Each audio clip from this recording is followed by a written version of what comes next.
번째 주제 강연, 주강연을 시작하도록 하겠습니다.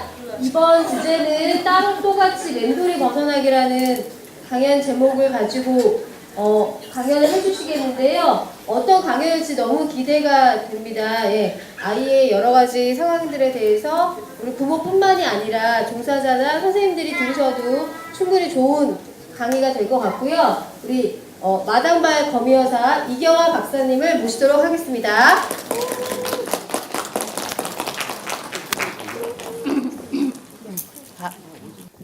이게 더 큰데. 소리가? 네네. 예. 네, 반갑습니다. 네, 제가 이제 이름을 하나 줬어요. 어벤져스 처음에 시작할 때 저희들한테 이제 자기 별명을 하나씩 줘보자 그렇게 했는데, 제가 웹이라고 하죠. 웹하드 하는 것처럼 그 온라인 안에서 그 여러분들을 많이 만나게 되고 그래서 웹이 생각이 났어요. 그래서 거미 이미지를 좀 썼으면 좋겠다 그랬더니 하도 싸돌아다니니까 이제 마당발이라고 해서 마당발 거미여사라고 그때 이름을 지었습니다. 근데 아무도 그런 자신 별명들은 별로 잘 얘기를 안 하셔가지고, 그래서 제가 그 김성남 박사님께서 이걸 만들으라고 그러셨을 때 어떤 것들에 대한 이야기를 할까 그러다가, 저는 그 지금 말씀드린 것처럼 특수교육학 박사 학위를 저희 아이 때문에 받았고요. 그리고 그렇게 하면서 소개를 우연한 기회가 있어서 청소년 상담사 자격을 갖출 수 있게 되어서 2급, 1급 자격을 따고 지금은 청소년 상담사 일을 같이 하고 있습니다. 그리고 이번에 처음으로 이제 붙은 명함인데요. 가족 상담 전문가 과정 1급 시험 이제 자격을 가져서 가족 상담과 관련한 일들도 하고 있습니다. 그래서 특수교육하고 이제 상담 쪽 일을 하는데, 실제로는 제가 논문을 쓴 주제는 언어가 되지 않는, 말이 되지 않는 친구들의 그 의사소통, 사회적 의사소통과 관련한 논문을 박사 논문으로 교육 철학 논문을 썼기 때문에 여러 가지, 그러니까 말이 되는가, 같이 소통할 수 있는가, 그리고 가족들이 좀 더 건강하고 함께 회복된 삶을 살 수 있는가, 그리고 사회가 좀 더 우리를 받아줄 수 있는 그런 사회가 되면 어떨까, 뭐 이런 얘기들을 합니다. 그래서 메일은 열어놨으니까 여러분들께서 혹시나 궁금하시거나 이런 것들이 있으면 항상 주십시오. 예, 제 얘기는 맴돌이에 대한 이야기들을 좀 준비를 해왔어요. 맴돌이라는 말씀 들어보신 적 있으세요? 없으시죠? 왜냐하면 제가 자주 쓰는 표현이지, 상담 영역이 발달장애에서 영역에 들어있을까요? 안 들어있을까요? 별로 없는 거 아시죠? 네. 지금 발달장애 부모 상담 서비스가 실시되고 있습니다. 여러분들께서 힘들다고 느끼시면 지역에 있는 상담 기관들 중에서 그렇게 바우처 제공 기관이 있으시면은 발달장애 부모 심리 상담 서비스를 이용하실 수 있는데요. 실제적으로는 그 상담은 전문적인 상담 공부를 하신 분들이 하시고 있기 때문에 부모님들로서는 저 사람들이 우리를 알겠어? 너희들이 개맛을 알아죠. 그러니까 상담과 관련한 부분에서 상당히 어려움을 겪고 있고요.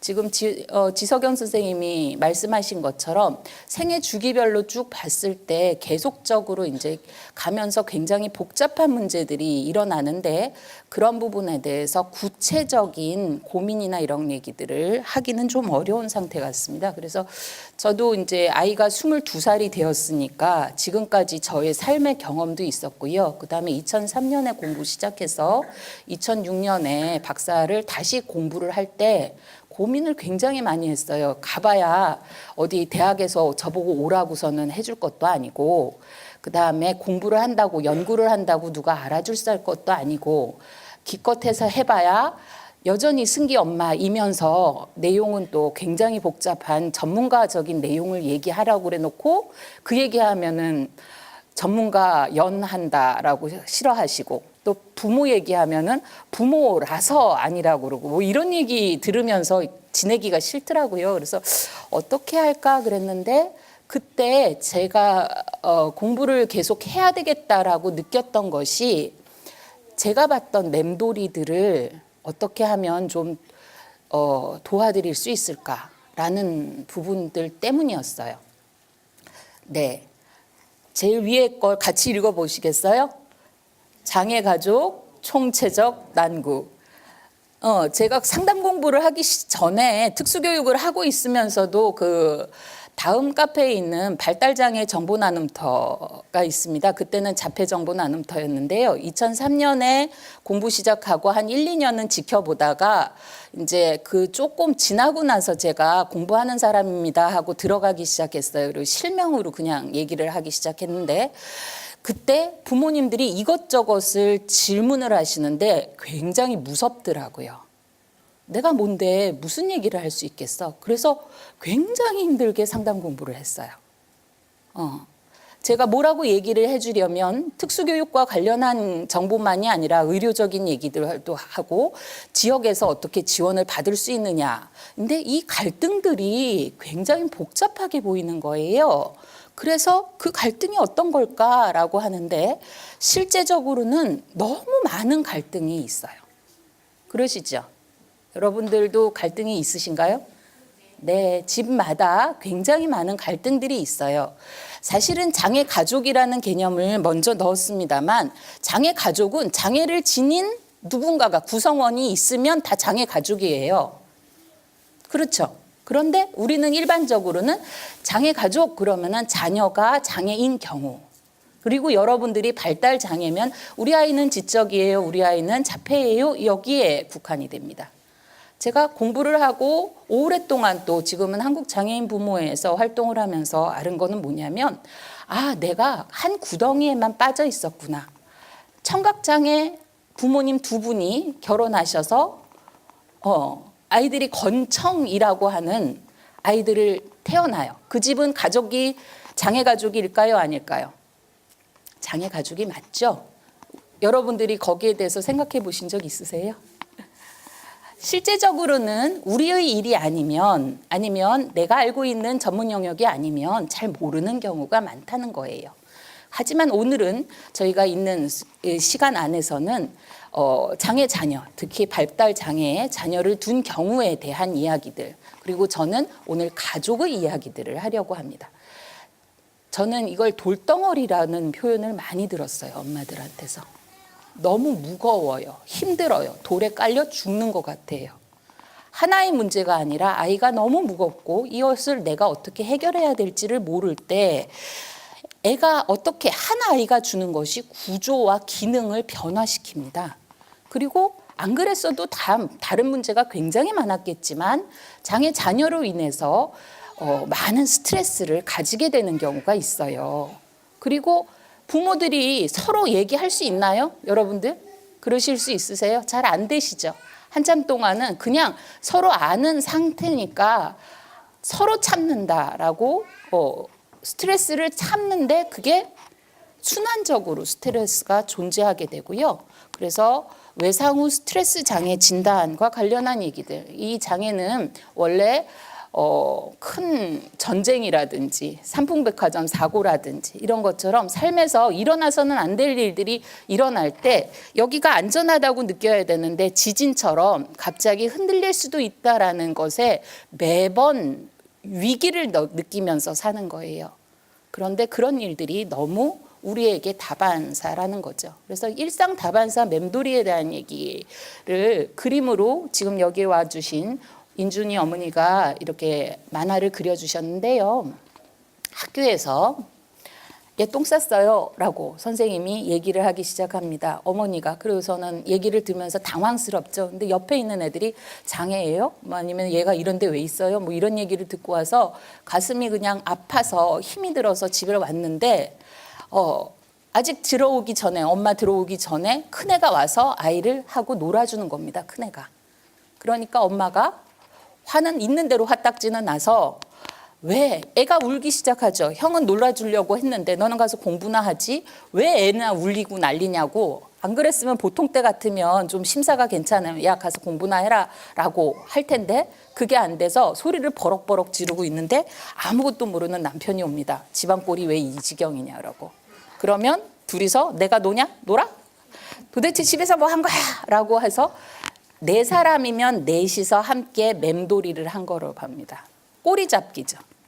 같이. 한 문제를 해결하려고 아이는 놀아주려고 한 거고 형은 동생을 본 건데 실제적으로는 두 아이를 너무 정확하게 그리셨어요. 둘째 어떻게 보입니까? 매우 순진무구하게 보이죠. 아무 생각이 없고 데미지를 입은 건 큰애입니다. 지금 그렇게 되고 아빠 엄마도 외부에서 끌고 온 학교가 엄마를 친 문제 때문에 이 집이 지금 휘청했습니다. 제가 많이 본 일들은 이런 것들이었어요. 그런데 실제로는 그것이 학교 탓이냐, 선생님이 양심이 없어서 그렇고 얘네들이 정말 장애인식 교육이 잘 되면 이 일이 없어지느냐. 아니잖아요. 아시죠? 그것을 이렇게 내가 손을 내서 하나를 바꾸고 뒤를 바꾸고 해도 이게 마치 물이 흩어지는 것처럼 계속적으로 거기에 구멍이 나는 담이 허물어지려고 하는데 막아낼 수가 없는 그러한 부분이 있고 그래서 디지라고 했는데 디지는 원래 어지럽다라는 뜻입니다. 근데 저는 평지멀미를 참 많이 느꼈어요. 어렸을 때. 어지럽더라고요. 굉장히 막 휘청하는 느낌. 어떻게든지 중심을 잡아야 되는데 정말로 뒤져버리겠더라고요. 그래서 총체적 난국인데 어떻게 풀어야 될지 모르겠다라는 생각이 들었습니다. 어느 어머니가 시지프스 신화에 대한 이야기를 했을 때 이 그림이 기억이 났어요. 매일매일 아이라는 무거운 돌을 꼭대기에 올려놓으면 며칠은 가겠지 하는데 그 다음 날 되면은 떼굴떼굴 내려와서 다시 올려야 되는 그것을 평생 해야 된다는 그 무게가 아이가 장애가 좀 덜하면 아까 말씀하신 것처럼 기능이 좋거나 활동을 많이 하면 좋은가? 사실은 학교 가서 조금 영리하면 그것 때문에 욕 배워오죠. 배틀하죠. 또 다른 아이한테 자기가 어떻게 해봐야 되겠다고 노력하면서 생기는 여러 가지 어려움들이 있습니다. 그러한 것들조차도 어려움이 계속되고요. 그래서 결국은 아니야, 잘 될 거야. 저희가 희망 고문이라는 말을 쓰는데 그것에서 그 어느 지점까지를 미친 듯이 달려가다 보면 세상 끝 절벽에 도달하는 것 같아요. 그래서 이 얘기를 할 때마다 제가 마음이 아파요. 그래서 그냥 그림으로 올려놨습니다. 법원에서 누가 누구를 죽이고 자살하시고 어떠한 사고가 생기는 것들에 대해서 얘기하고 싶지 않습니다. 여러분들이 너무나 많이 알고 계시는 그 일들입니다. 제 옆에서도 그렇게 해서 너무 힘들어 하시던 어머님이 자살하시는 것도 옆에서 지켜보고 그리고 몸이 너무 과로하셔서 돌아가시는 것도 보고 가정이 깨지는 것도 보고 그렇게 많은 일들에서 우리 아이들 좀 살려달라고 이렇게 하시는데 상대방들은 꿈쩍도 안 하는 일들을 보면서 우리가 과연 죽을 준비가 되어 있는가. 채비라는 영화 앞에서 꺽꺽 소리를 내서 울 때 과연 우리 마음이 그냥 그 절벽 앞에서 바다 앞에서 무엇을 볼 것인가 하는 고민이 들었습니다. 우리의 맴돌이에 대해서 얘기를 한 게 있습니다. 저희가 학교를 갔었을 때 제일 처음에 아주 오래된 책을 하나 봤었어요.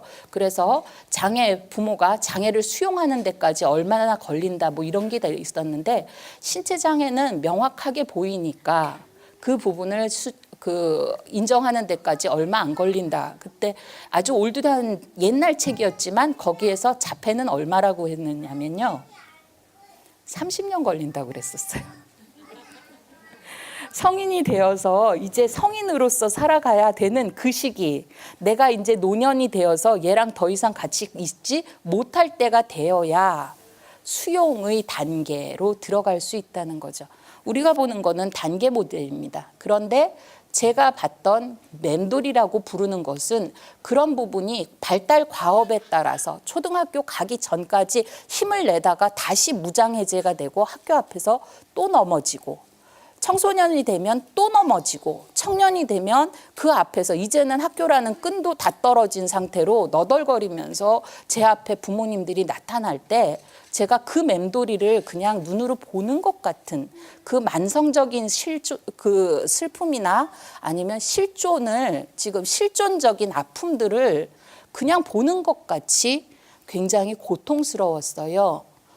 사람들이 많이 알면 도움이 된다 그러잖아요. 아는 게 힘이다. 근데 제가 이 얘기를 왜 드리냐면 먹물이 저를 살려준 게 아닙니다. 학교를 가서 공부를 해보니까 이게 이렇게 한다고 우리 아이가 장애를 벗어나는 건 아니구나. 장애 아동이 장애 성인이 되는구나. 그 사람들이 마치 그 책들이 저한테 강요하는 것 같았어요. 받아들여라, 받아들이라고. 그때 그 느낌이 저한테는 웰페어, 복지가 이런 걸 주는 거라면 포맷을 주는 것은 책을 던져주면 매뉴얼 보고 수영하는 법을 가르친다고 지금 나는 빠져 죽게 되어 있는데 그것 가지고서는 뭘 알게 해준다고 위로가 되세요? 안 돼요. 그래서 먹물에 대한 이야기들 이거는 이렇게 됩니다라는 얘기를 할 때 제가 엄마들이 눈이 흔들릴 때 이거 말고 추상적인 얘기 말고 구체적인 거 주세요 할 때 저도 흔들하는 거예요. 흔들하게 되더라고요. 그래서 고민에서 이건 제 질문입니다. 제가 하는 질문은 맴돌이를 멈추려면 제가 옆에서 그 가족을 보면서 뭐라고 얘기를 해줘야 될까? 아니면 그 방법을 how to를 제가 하는 게 아니라 그 사람이 하는 거죠. 치킨은 살이 안 찐다고요. 살은 먹는 제가 찌죠. 안 먹으면 되는 걸 알아요. 근데 먹고 있잖아요. 그건 누구죠? 그래서 저희가 사회가 바뀌는 일, 사회 변혁이나 인식 개선에 대한 얘기는 뻔한 얘기입니다. 반드시 필요하지만 그것이 저희가 처음에 이사를 경기도 광주라는 데 갈 때 저희 집 앞에 지하철이 들어올 거라고 했습니다. 몇 년 걸렸냐? 12년 걸렸습니다. 우리 아이에 대한 것들이 얼마가 가야 내가 바라는 어서 오라라고 했던 게 얼마나 걸릴지 저는 잘 모르겠습니다. 저는 훨씬 더 현실적이고 구체적인 사람이라서 지금 여기서 얘가 쓸 수 있는 방법을 알고 싶어요. 그래서 지석연 선생님이 하신 말씀이 굉장히 반갑고 좋습니다. 그것을 내 아이만 배워서 될 일이 아니라는 걸 알기 때문에 여러분들한테 맴돌이에 대한 얘기를 드리는 겁니다. 그것을 가족이 바뀌는 것을 가족 역량 강화라고 합니다. 제가 이 얘기들을 쭉 드릴 때 가장 고민이 되었던 것은 그래서 어디 나가서 나불나불을 많이 했습니다. 사실은. 다른 사람들이 자꾸 나불나불 하라고 그래서 나가서 얘기는 하는데 갔다 올 때마다 머리를 쥐어뜯으면서 내가 여기를 또 왜 왔지? 여긴 어디? 나는 누구라고 했던 게 그런 부분에서 실제적으로는 앞에 선 사람들이 전문가이거나 아니면 교사, 치료사이거나 아니면 우리 아이들에 대해서 전혀 모르는 사람들일 때 얘기를 할 때 병파리를 하는 것 같거나 아니면 장애파리 하고 있는 것 같은 느낌이 있을 때 굉장히 힘들었어요. 예. 그런데 그 사람들의 시선을 알았기 때문에 더 노여웠어요. 고개를 저으면서 얘기를 합니다. 아우, 부모님들은 어떻고, 아우, 이런 거는 몰라서 그러시는 건데, 좋은 말씀 감사해요. 참 안타깝네요 하는데 왜 나는 속이 그렇게 안 좋은 건지. 왜 그렇지 생각해 보니까 내 안에 있는 그들의 시선이 느껴지더라고요. 저도 다른 사람을 볼 때 혹시 아무도 믿지 말고 엄마가 구해줄게 라는 그 얘기를 하고 있는 게 아닌가. 그렇게 해서는 당사자가 성장할 수 없는데 라는 시선이 제 안에 있어서 엄마들이 아버지들이 그만하셨으면 좋겠다 생각이 일어날 때마다 죄책감이 들면서 혼란스러운 거예요. 제가 두 개로 나누어지는 거죠. 전문가 이경화와 부모 이경화로. 부모 이경화는 전문가 이경화를 미워했습니다. 뭐라고 얘기했냐면 한승기는 중등도 자폐니까 얘를 갖다 경계나 경도장애라고 키우지 말라고 그렇게 밀지 말라고 정신 차리라고 미웠어요 제가. 하지만 나중에는 고마웠습니다. 그런데 먹물로 잘못 알고 있었던 게 지 선생님 말씀하시는 것처럼 그냥 확정해서 고정된 사람이 아니라 이 아이가 할 수 있는 강점을 가지고 활동 안에서 자신이 무엇을 할 수 있을까를 알게 되면 다른 사람하고 어떻게 더불어 살 수 있는가를 조금씩 가르치면 가르칠 때 버럭버럭 소리 지르지 않고 그러게 어떻게 하는 거지? 라고 알려주기 시작하면 아이가 변한다는 거는 제가 뚜벅뚜벅 걸어가면서 아니면 다른 가족들을 보면서 그때서야 이해가 됐던 거예요. 여러분들한테 그 얘기를 들리고 싶습니다. 우리는 아직도 화를 냅니다. 하지만 해줄 마음이 없거나 절차가 더 중요하고 온정이 없는 이런 사람들에 대한 미움이 여러분 안에 실망감이 들어있지 않습니까? 들어있지요? 있으실 거예요. 그럴 때 별꼴이야 해보세요. 별꼴이야 정말. 당신이 좀 몰라서 그래요. 좀 바뀌십시오 라고 당당히 얘기할 수 있어야 됩니다. 쿨하게 여러분이 봐주실 만한 거는 봐주시겠지만 이게 그냥 우리가 쿨하게 넘어가서 될 일이 아니잖아요. 그러면 화를 내도 되고 주장을 해도 되고 아니면 꼬셔도 되고 그런 일들이 일어나야 우리가 멘탈이 강한 사람이라고 할 수 있어요. 기대가 없어서 쳐다보고 그냥 고개를 돌리는 일은 건강한 방식이 아닙니다. 맞습니까? 자, 그래서 우리는 맴돌이를 직면하는 것부터 시작할 겁니다.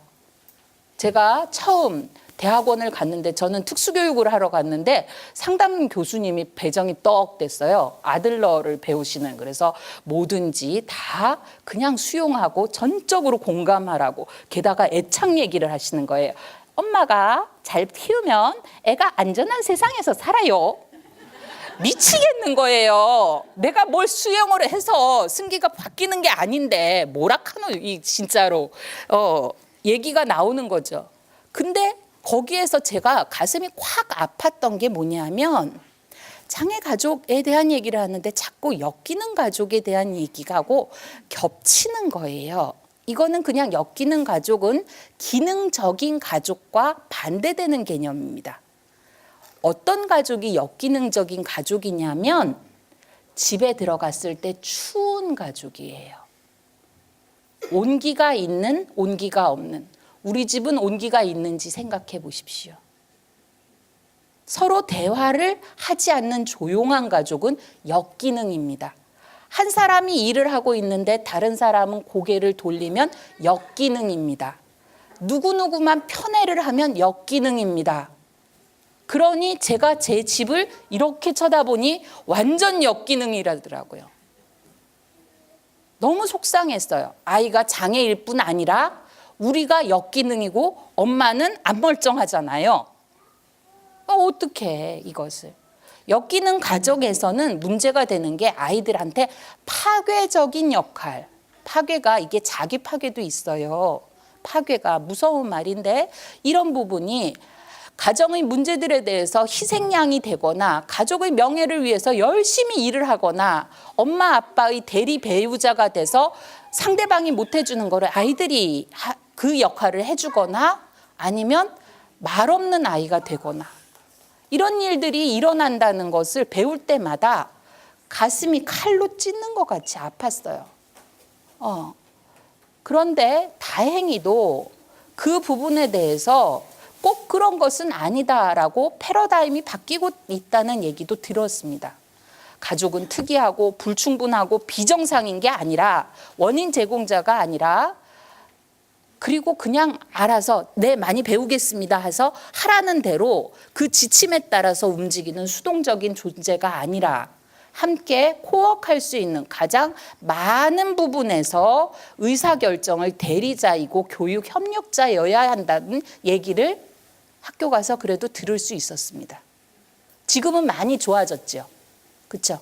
그 저희 아이 중학교 때까지도 제가 가서 고개 꼿꼿이 세우고 얘기하면 선생님들이 되게 속상해 하셨어요. 이해되시죠?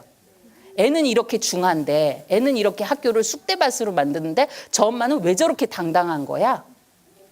그런 사람이 있으면 쿨하게 용서를 해주든지 아니면 너 이리 와라, 기분도 나쁜데 잘 됐다를 하시든지는 여러분의 선택입니다. 네.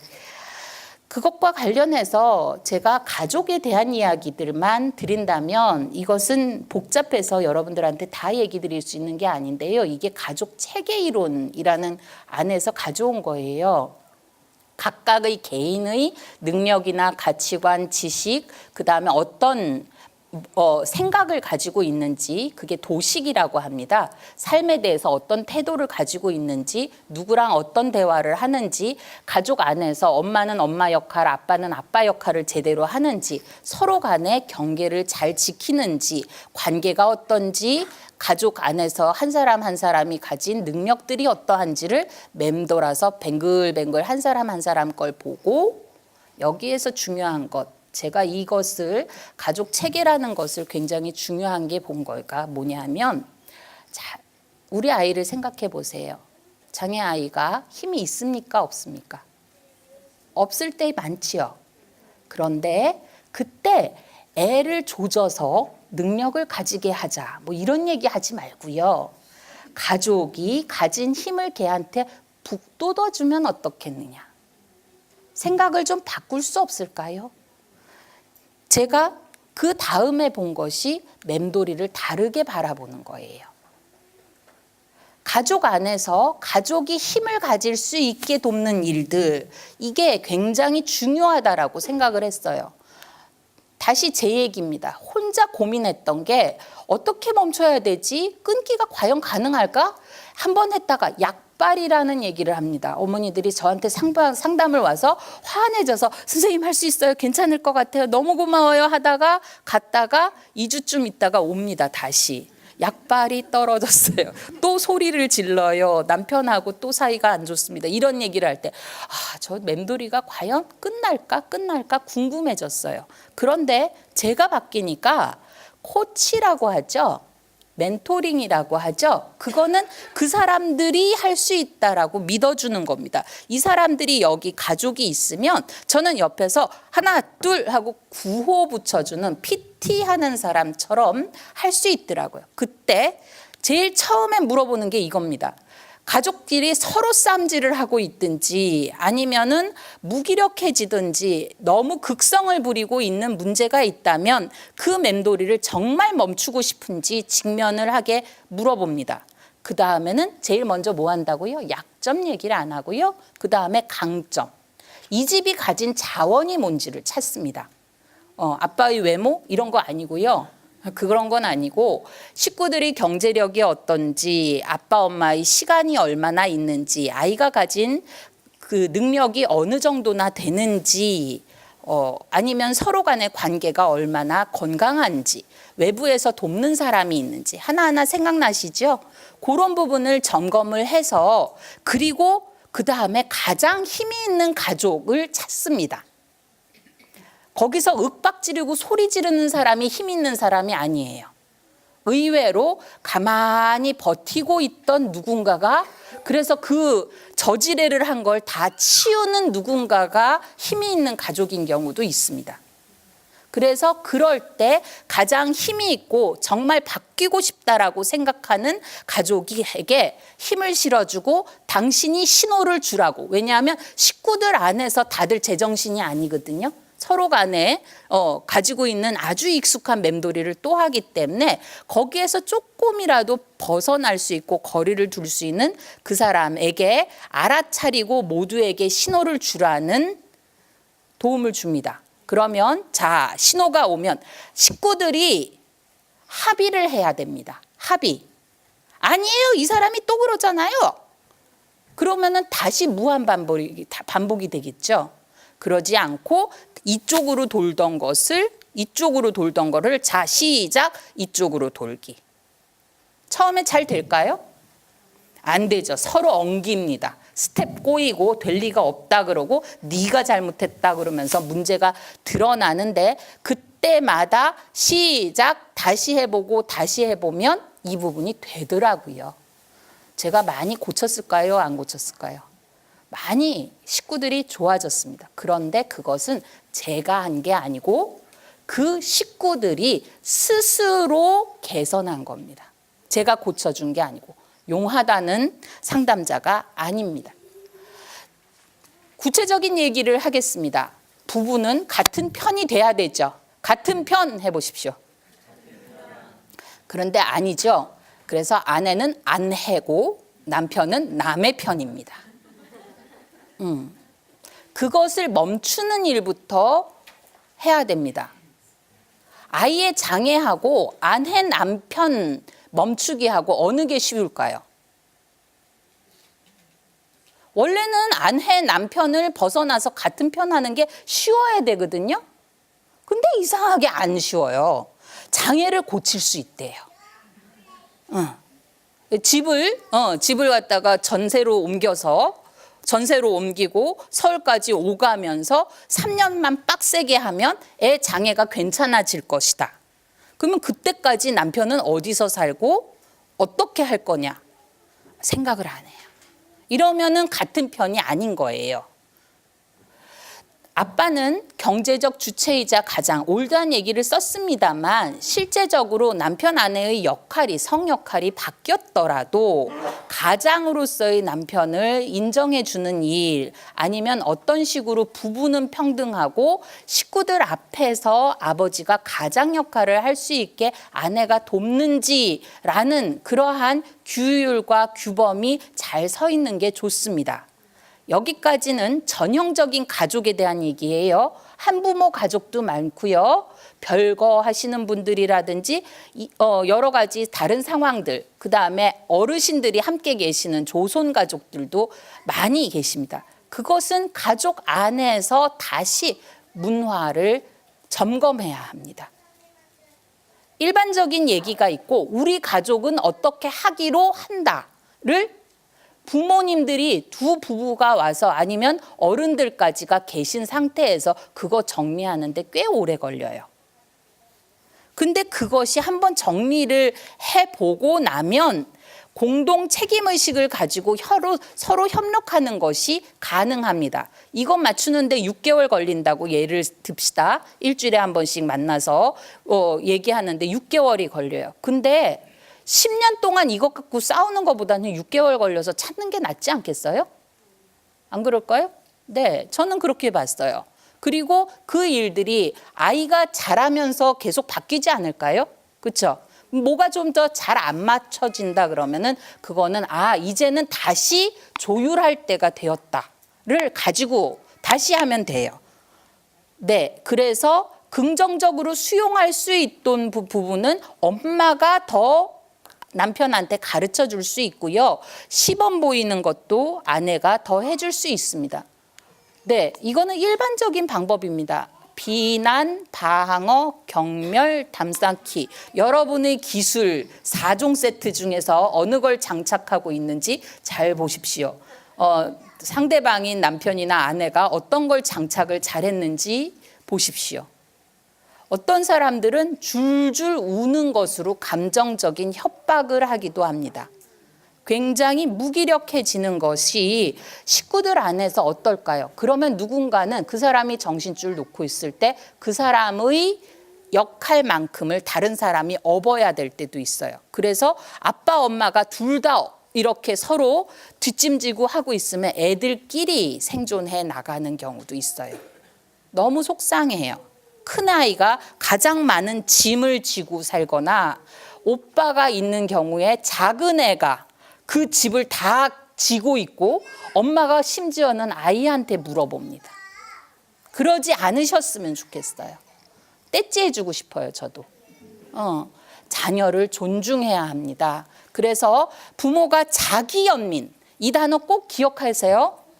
자기 연민하고 자기를 배려하고 존중하는 거하고 달라요. 아우 불쌍해 라고 하면서 아무 일도 안 하고 있으면 자기 연민 맞습니다. 자기 합리화입니다. 이렇게 해서 이런 부분이 있을 때 내가 이만큼 받았으니까 애들한테도 아무렇게나 하도록 시키는 경우 있습니다. 이러면 이 부분이 경계가 허물어지기 시작해서 그놈의 훈육이라는 게 하나도 안 돼요. 훈육이 안 됩니다. 애들이 장애일 뿐 아니라 못된 망가진 아이들로 크는 경우가 너무 많습니다. 얘가 장애가 있는데 얘가 인지가 안 되는데 얘한테 왜 이런 거를 시키냐고 라고 부모님들이 보통 때는 옹호를 안 하시고 그럴 때만 소리를 버럭버럭 지르시면 제가 이상한 소리를 하게 돼요. 아직도 그걸 못해서 그걸 못 멈춰서 제가 맨날 칼을 맞습니다만 앞으로도 못 멈출 것 같아요. 그거는 아이한테 독을 주는 겁니다. 그렇게 하면 큰일 납니다. 다른 사람들하고의 관계에서 당당한 사람이 되게 하는 것과 지 멋대로 하는 것은 전혀 다른 이야기입니다. 그러니 자기 연민을 벗어나시고 허용할 것과 그렇지 않은 것의 경계를 지키시고 그리고 존중을 서로 하십시오. 가족 안에서 해야 됩니다. 부모하고 아이에 대한 얘기를 제가 잠깐 일반적인 경우를 했어요. 근데 이게 어떤 것들이냐면 워크숍 할 때 잘 쓰는 건데요. 애 방법하고 자기 방법하고 똑같다는 것을 부모들이 잘 몰라요. 알고 보면 얘는 장애의 영향보다 가족하고 함께 사는 가족의 영향이 더 큽니다. 훨씬 더 커요. 그래서 내 속에서 나온 자녀이고 매일 나를 보면서 나에 대해서 배우는 겁니다. 그래서 여러분들이 아이들에게 좋은 본보기 거울되는 것을 절대로 포기하셔서는 안 됩니다. 자녀끼리 우애 있고 공평하게 하는 것은 매우 중요합니다. 어떻게 해요? 자녀 간 출생 순위, 나이 차이, 남녀 배열, 연령에서 고려를 해주고요. 거기에서 장애에 대해서 설명하려고 하는 부분을 아직 연령이 안 된 아이한테 너무 강요하지 마십시오. 얘기하다가 엄마가 울 것 같으면 안 하셔도 됩니다. 무슨 얘기냐? 아이들이 발달해서 그 얘기를 알아듣는 것은 영리한 애들이 초등학교 2학년 아니면 한 4학년, 5학년이 돼야지 제가 많이 다루군 이렇게 알게 되고 그 다음에 그 부분에 대해서 쟤는 저런데 나는 이래라고 하는 거는 청소년기 중학교 2학년이나 돼야 되는데 고등학교 2학년 되면 쟤는 상관없고 나는 수능을 봐야 됩니다. 상관없어요. 부모님들이 생각하는 것처럼 온 우주가 내 아이를 위주로 돌아가지 않습니다. 제발 부디. 그래서 바꿔보는 것들에 대한 얘기를 합니다. 자, 어떤 고민을 하고 계세요? 학습 따라갈까? 또래한테서 소외받지 않을까? 정서적으로 어려움이 있지 않을까? 스스로 독립적인 성인이 되지 않을까? 걱정되셔요? 네, 대답이 없으셔. 자, 그런데 지금 머릿속에 한 아이가 아니라 여러 아이가 있는 경우라면 제가 질문을 다시 하나 드리겠습니다. 지금 걱정한 건 누굽니까? 나머지 애는 어디 갔어요? 제가 우주에 저랑 제 아이밖에 없었습니다. 처음에는 제가 없었고 그냥 애만 있었어요. 그러다가 제가 들어가서 내가 뭘 해야 되니까 거기에 제가 있었고 그 다음에 눈에 그러니까 일을 안 하는 우리 남편이 거기 그 세상에 우주에 들어와서 이제 맨날 안 하는 적이 됐죠. 근데 제 딸이 안 보였어요. 큰애가. 걔가 들어오는 데까지 오래 걸렸고 그 아이가 청소년 될 때까지 모르고 있다가 폭발하면서 엄마가 나한테 해준 게 뭐냐라는 얘기를 하고 있을 때 그게 눈에 보였습니다. 부모가 걱정하면 고쳐지는 문제인지 생각해 봅시다. 고쳐져요? 아니요. 신경 끄세요. 그러니까 접어두든지 아니면 내가 할 수 있는 부분이 어떤 건지 고민해 보시면 됩니다. 그래서 신경 끄는 대신에 해야 될 거는 how to는 항상 지금 여기 점검입니다. 제일 좋은 게 돈과 시간입니다. 돈과 시간이 어디로 흘러가고 있는지를 보면 누구랑 제일 자주 만나고 있는지를 보면 내 일상을 알 수 있습니다. 엄마들한테 이거를 적어보라고 하면 막 이러고 하다가 뭐더라 하고 이걸 어떻게 다 하지? 이래요. 내가 고생하고 있구나. 그래서 맨날 몸이 삭신이 쑤신 거구나. 그래서 우리가 구멍이 나는 거구나. 그거 줄이는 것부터가 제일 먼저예요. 뱃속에 아기가 들어있어서 조금 있으면 애 나올 건데 큰애 일정을 있는 대로 빡세게 하면 엄마 정신 차리세요 하거든요. 똑같이 큰애가 고3인데 작은애한테 붙여 있으면 엄마 원래는 고3이 지가 알아서 공부하는 게 맞지만 한국 사회는 한참 동안은 고3이면 엄마가 고3을 떠받들고 사는 사회인데 그렇지 않게 해준 것이 얘는 평생의 짐이 될 거라고 제발 좀 그 1년을 아이한테 집중하는 것을 좀 해보시라고 얘기할 수밖에 없습니다. 어떻게 해야 될까요? 혼자 스케줄 짜지 마시고 식구들하고 함께 이 내용을 보십시오. 가족과 함께 가족이 각자 혼자 즐길 수 있는 시간이 있는지 꼭 봐주실 수 있으면 좋겠습니다. 그리고 선생님이 아까 중요한 얘기 하셨죠? 휴식 시간이 있어야 되고 애들이 놀 수 있는 시간이 있어야 건강해집니다. 자, 말의 힘은 여러분이 이미 알고 계실 텐데 이것은 일반 얘기입니다. 그랬을 때 감정을 잘 뭐뭐 하면 뭐뭐 해줄게와 그 다음에 네가 한번 해볼래라는 상호작용 중심으로 하면 굉장히 좋아진다라는 그냥 교과서적인 얘기를 해놨습니다. 교과서적인 얘기가 바뀌지 않고 계속 얘가 올라오는 것은 그 방법밖에 없기 때문이에요. 살을 빼려면 가서 그 강남에 있는 그쪽을 가야 되는 것이 아니라 식사 조절하고 운동하는 게 정답이지요. 우리는 정답을 알면서도 빠른 길을 찾아갑니다. 우리 아이들이 인지가 되든 안 되든 다른 형제가 있으면 그 형제들과 어떻게 어울려 살아가는 것을 배우는 그 일들이 훨씬 더 중요합니다. 그래서 그런 부분에서 할락했는데 안 된다고 제 앞에서 줄줄 오는 사람들이 있으면 이거부터 물어봐요. 딴 게 아니고요. 제가 못나서 그렇죠. 선생님 제가 미쳤나 봐요. 아무래도 저는 안 되는 것 같아요. 딴 엄마가 더 낫지 않을까요? 아니면 저 남자하고는 그냥 헤어지는 게 낫겠어요 라고 얘기를 하면 제일 먼저 물어보는 것들은 어떤 거냐면 몇 시간이나 주무셨어요? 돈은 잘 굴러갑니까? 두 분이 같이 잠은 주무십니까? 둘이 이야기할 시간은 있습니까? 이런 것들을 물어봅니다. 그게 더 중요해요. 그래야 뱃꼬리가 내 배가 불러야 다른 데다가 뭐가 나가요. 엄마들이 하도 안 해서 제가 그 얘기를 했어요. 자기가 지금 피골이 상접해 있는데 애를 빈젖을 물리면 피고름이 나오지 않겠냐고. 내가 건강성이 떨어졌는데 아까 얘기한 것처럼 PTSD인데 그 부분에서 엄마가 어떻게든지 내가 어떻게 하면 힘을 찾을까를 찾아봐야 좀 쉬고 먹고 다른 사람에게서 보살핌을 받고 나서라야 애를 안고 뛰든 업고 뛰죠. 그리고 더 중요한 거는 걔가 나이가 들어가면 업고 뛰고 안고 뛰는 게 아니라 애가 걸을 수 있도록 걷지 못하면 그러면 어떻게 보조를 해서 아이가 비슷한 일들을 할 수 있을까를 궁리해보고 내가 궁리를 못하겠으면 남한테 물어보고 같이 가는 거여야 돼요. 부디 그러셨으면 좋겠습니다. 자, 여기에서 이제 제가 이 부분들은 여러분들이 아셔야 될 가장 핵심적인 그러니까 실천 내용을 얘기해 드려요.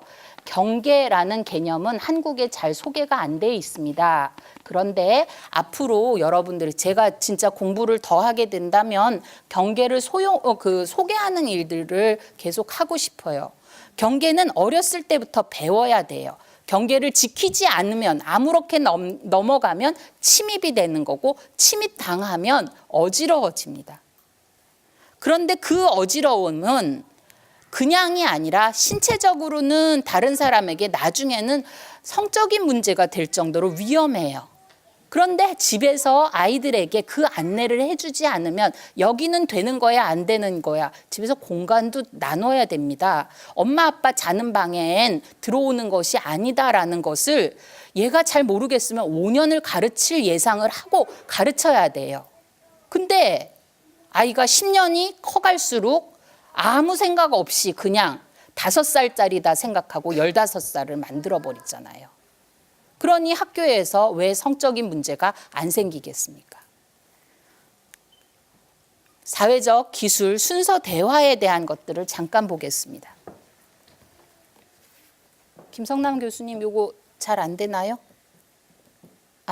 왜 시간이 얼마 없기 때문에 그러면 바로 넘어갈게요. 이거는 뭐냐면 대화를 할 때는 자기만 하는 건가요?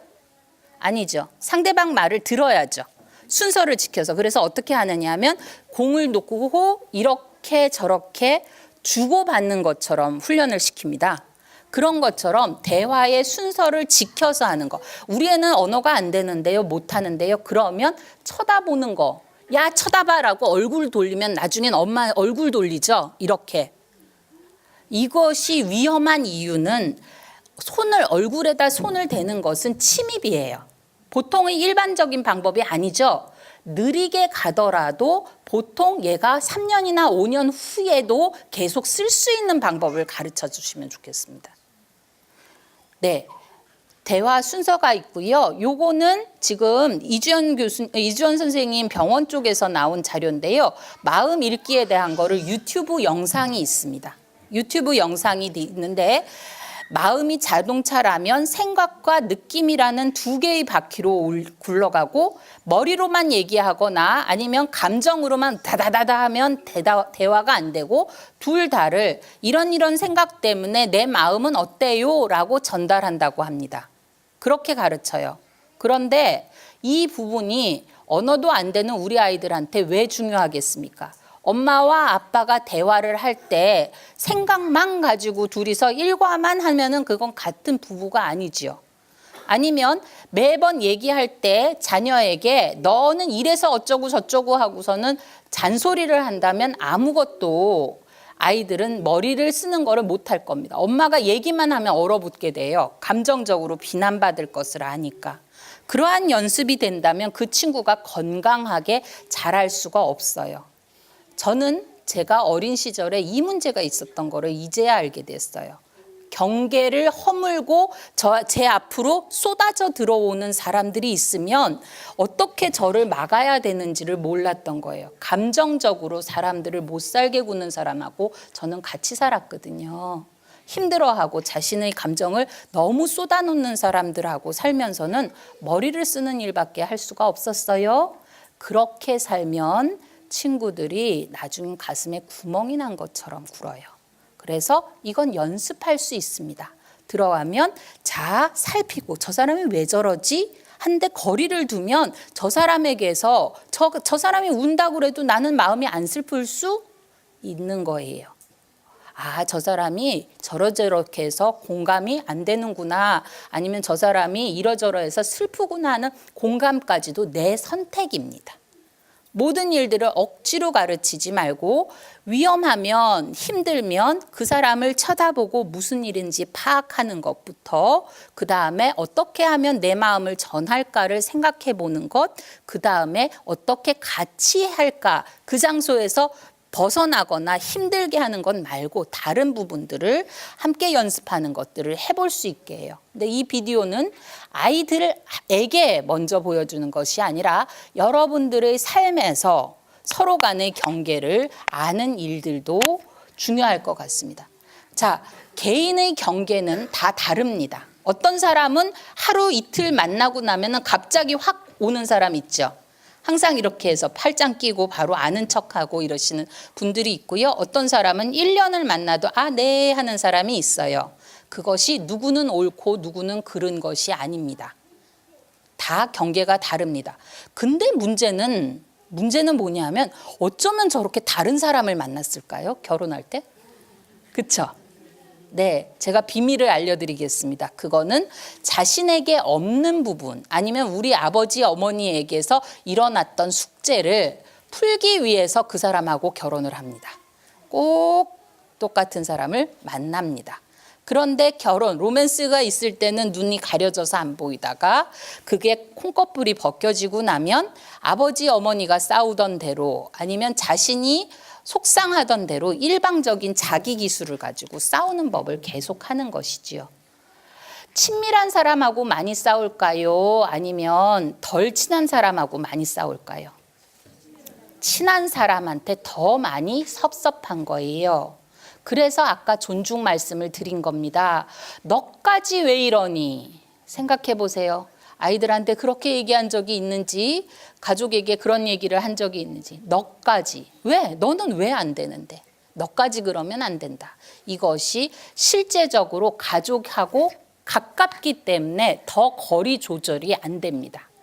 제가 제일 무서워하는 것이 무엇이냐면 엄마와 자녀가 샴쌍둥이처럼 붙어 있는 겁니다.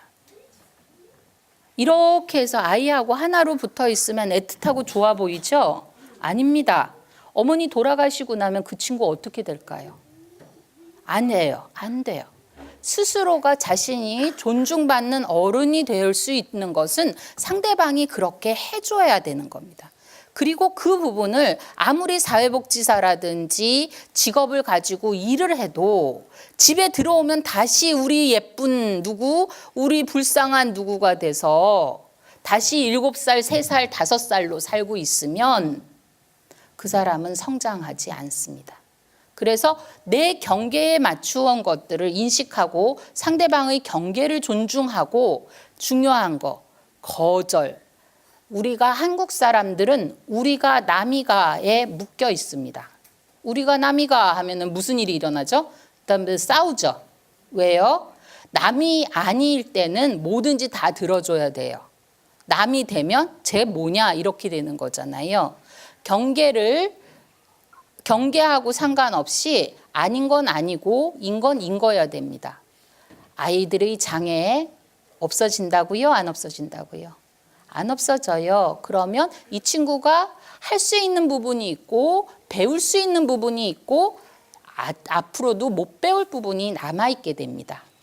그것을 구분해서 안 되는 건 안 된다고 하고 아니면 도움을 줘야 되는 건 줘야 된다고 하는 구분이 대단히 중요합니다. 그래서 이 친구들이 어느 정도 힘이 생기면 가장 발달장애 친구들 문제가 뭐냐면 선생님들이 애들의 근자감에 대해서 굉장히 고민을 합니다. 엄마는 너무 예뻐해요. 막 우리 아들 최고라고 그러고 우리 딸 최고라고 하고 굉장히 애가 밝아요. 근데 밝기만 해요. 눈치 전혀 없고 다른 사람이 자기를 안 받아주면은 갑자기 돌변하면서 난폭해지는 경우가 많습니다. 그것을 10년 이상 연습을 하셨어요. 노하우가 큽니다. 자신의 장애를 그렇게 이용하는 친구들이 있습니다. 그것이 이 친구가 인성이 나빠서가 아니라 굉장히 잘 먹혔기 때문에 배운 기술입니다. 좋은 기술일까요? 아니요. 아닙니다. 거절도 자신도 해야 되고 상대방의 거절도 수용하는 아까 상윤 씨가 큰맘 먹은 것처럼 자기의 패턴을 바꿀 수 있는 부분이 생기려면 식구들하고 살면서 그 안정감을 붙어야 내가 열심히 해서 좀 바꿔보겠다까지 큰맘 먹을 수 있게 되는 것입니다. 그래야 건강한 관계를 맺을 거라는 그런 부분이 생기는 거예요. 맛을 봐야 맛을 알죠. 아까 얘기했잖아요. 젓가락질 안 하면 젓가락질을 어찌 하겠느냐. 건강한 관계를 본 적도 없고 경험한 적도 없는데 어떻게 내가 맺어가겠습니까?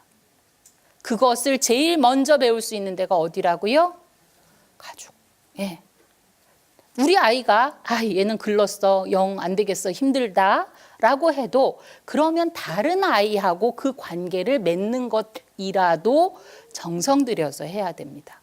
비장애 형제가 건강하게 그렇게 잘 자라는 일들을 보면서 아이가 이렇게 하는 거구나를 진짜로 시범 조교가 돼서 배운다니까요.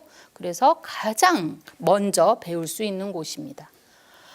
네, 그래서 제가 이런 부분들에 대한 준비를 했었고요. 그다음에 가족하고 함께 성장하지만 소유물이나 일부가 아니고 스스로 자라고 세상으로 나아갈 수 있도록 도와야 합니다. 이런 부분들에서 축복해 주는 것이 부모의 역할이어야 된다고 생각을 합니다. 대추 한 알이라는 시를 천둥도 들어가고 태풍도 들어가고 번개도 들어가고 실패가 아니라 시도입니다. 실패를 100번 한 게 아니고 시도를 100번 해보는 거예요.